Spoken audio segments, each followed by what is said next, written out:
What's Hi, going? Mike. How's it going, Scotty? Doing good, man. How are you? I am fantastic. Looking forward to talking to you and getting into this tour and looking back on the past a little bit. But let's start with you in particular, because I always think Skid Row. You always think like New Jersey, New York, but you're actually a Californian guy. You right? You live in California now. I do. I do. I've been here for, well, it'll be 10 years in April. I've Oh been in wow. yeah, I'm over near Santa Monica and kind of close to the ocean where it's a little cooler. I go see my friends in the valley. I'm like, wow, it's hot over here, but we wake up in the morning and it's foggy and it's kind of, it's cool. I really love it. If you told me 30 years ago I'd live in Los Angeles, I'd be like, no way. But yeah, here we are. That's what I And was I going to really, say. Did you just get tired of scraping the ice off the windows during the winter? well, I made a quick 13-year layover in Florida, Ah, and and that gets really sleepy really quick. But by the time you realize it, 10 years have already gone by. So, and Florida's weird, dude. Really, Florida's really weird. And I was turning into a Florida man. So, yeah. So here we are in Los Angeles, and part of the reason why is my wife is from Japan, and we fly there a lot, and we kind of split our time up among many different places, and we can get direct flights right into a local airport. Boom, 20 minutes to the house, and it's good. It's so that's spent a lot of time in Tokyo also. Yeah, yeah. How has that been? it's great. I love it. Man, I really love it over there. It's I always tell people Japan is one of those places that can still give you culture shock. Huh? Really? Yeah.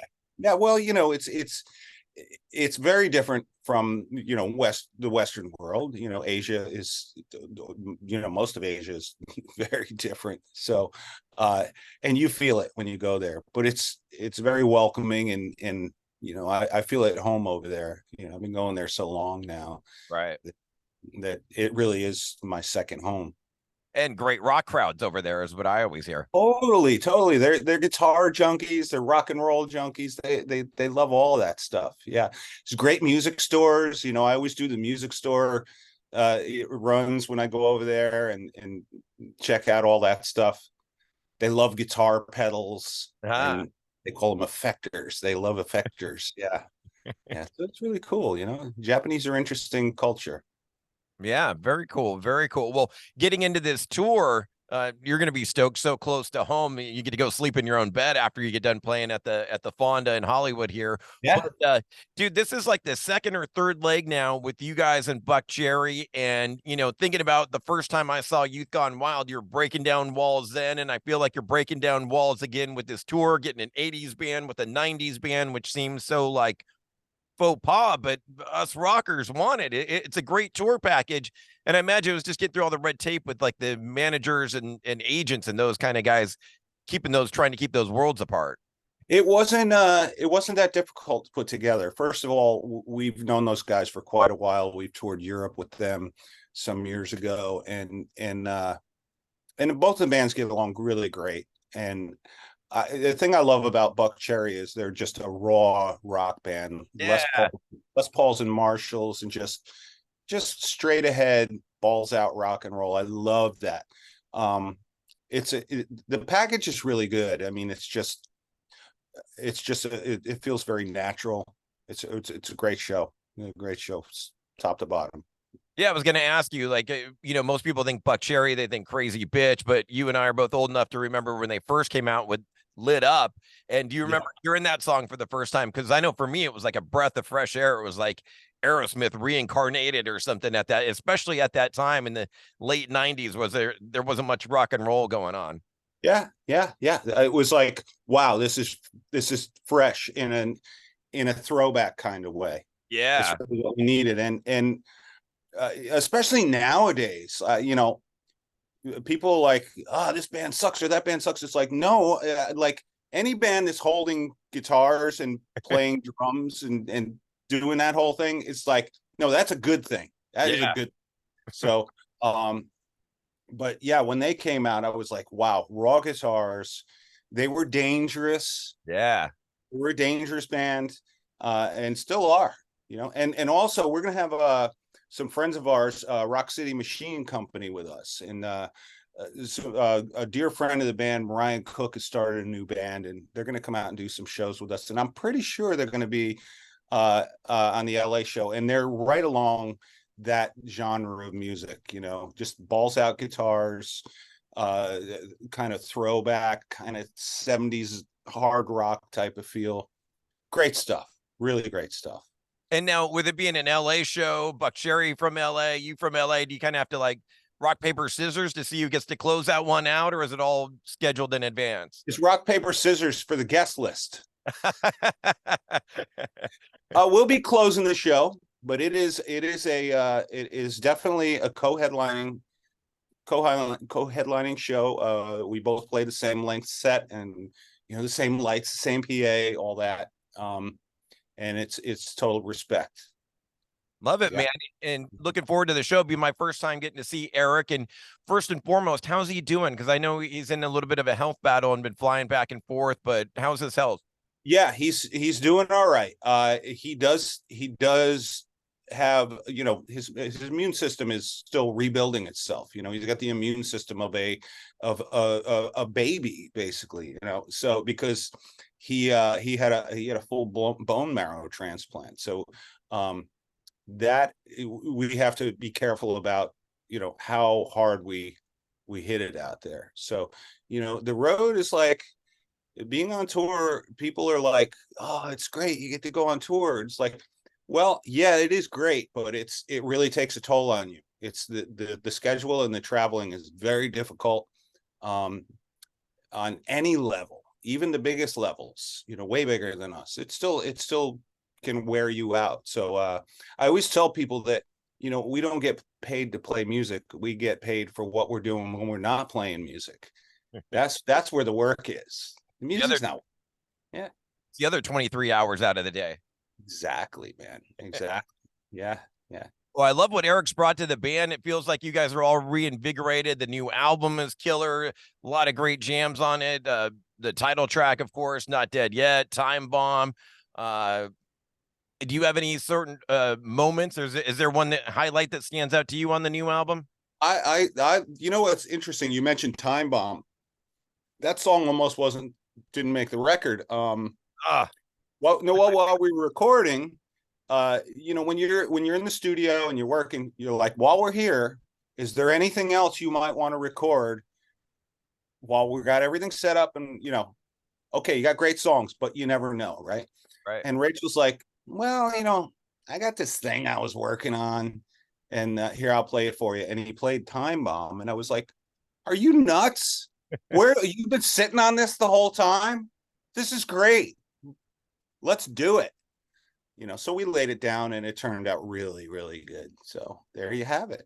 I love Rachel's bass tone. I mean, throughout the whole career, and that has that signature tone on that tune. Yeah, man. Yeah, really, that fat, plump, distorted. Yeah.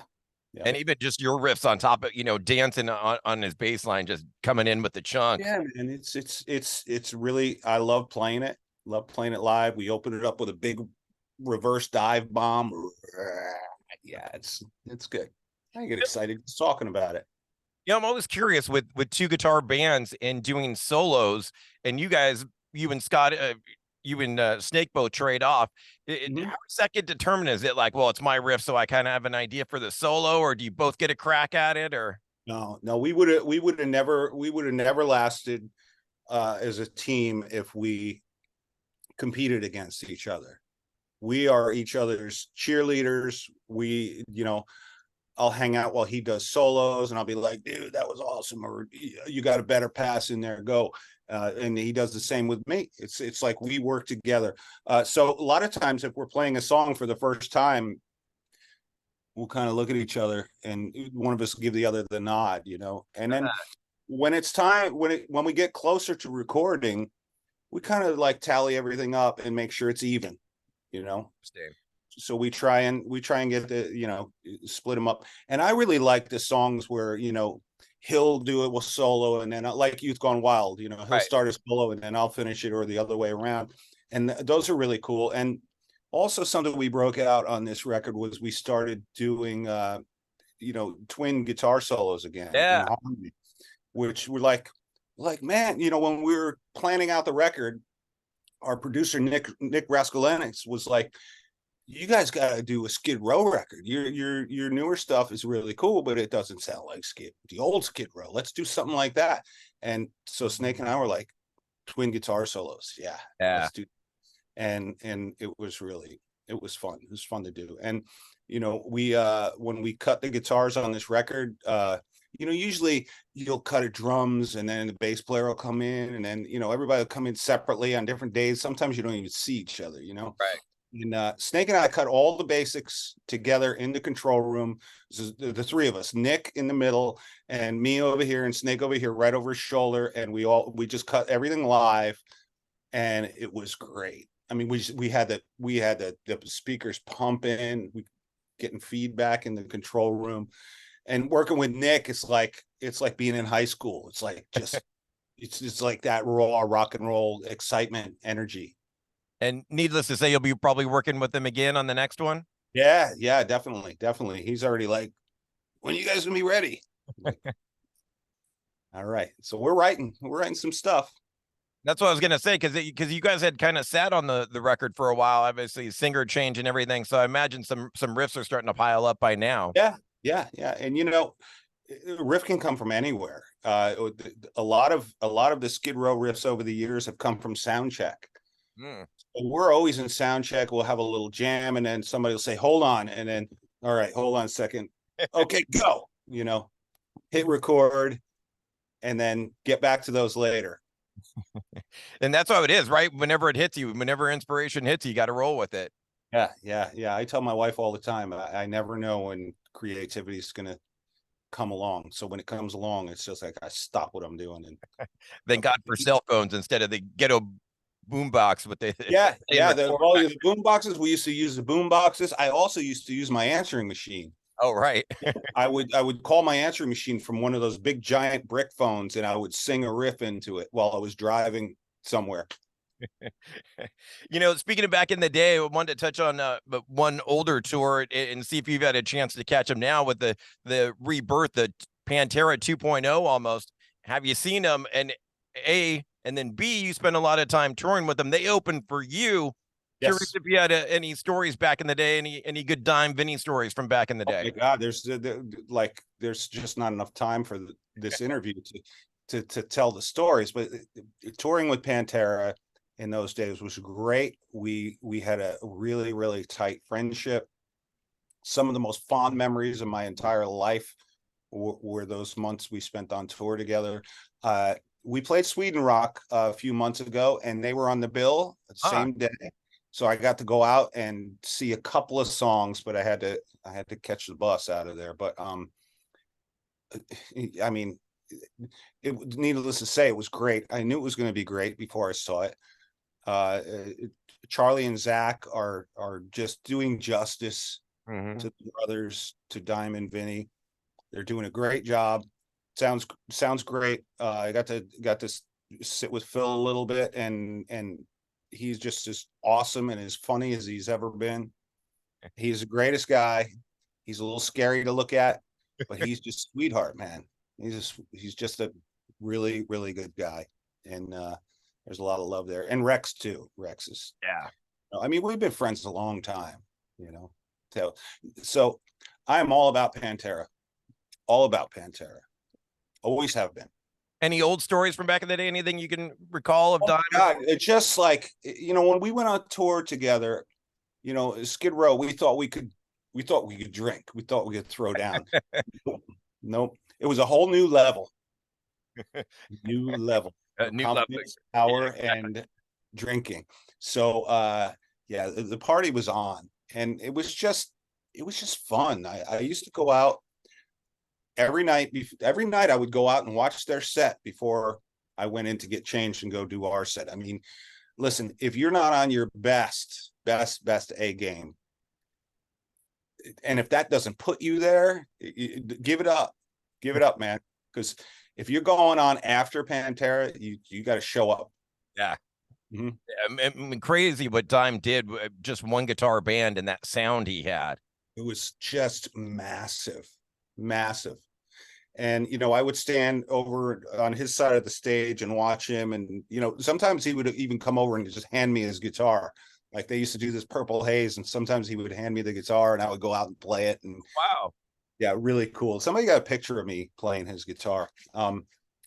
Or I would go sit behind Vinny's drum riser and just watch, like eye level with his feet. Oh yeah. And it'd be like, mind blowing. Never seen anything like it.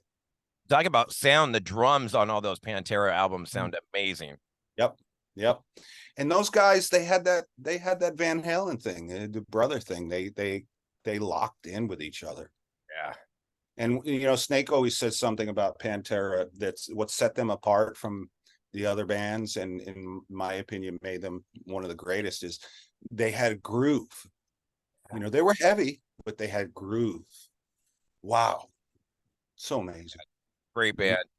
Appreciate the words on that. One other great band I got to hit you up about, because we're an old school station. We do a feature called Mandatory Metallica every night at 10 p.m., which you're going to be a part of.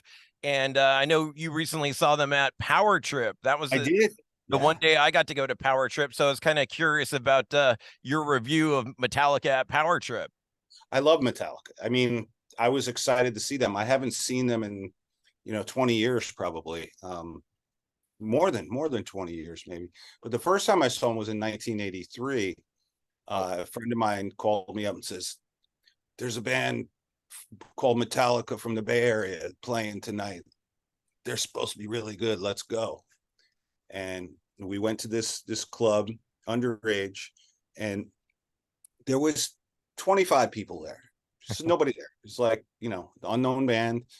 And they started playing, and I was like, I didn't even understand it. I was like, what is this? I had never heard anything like it.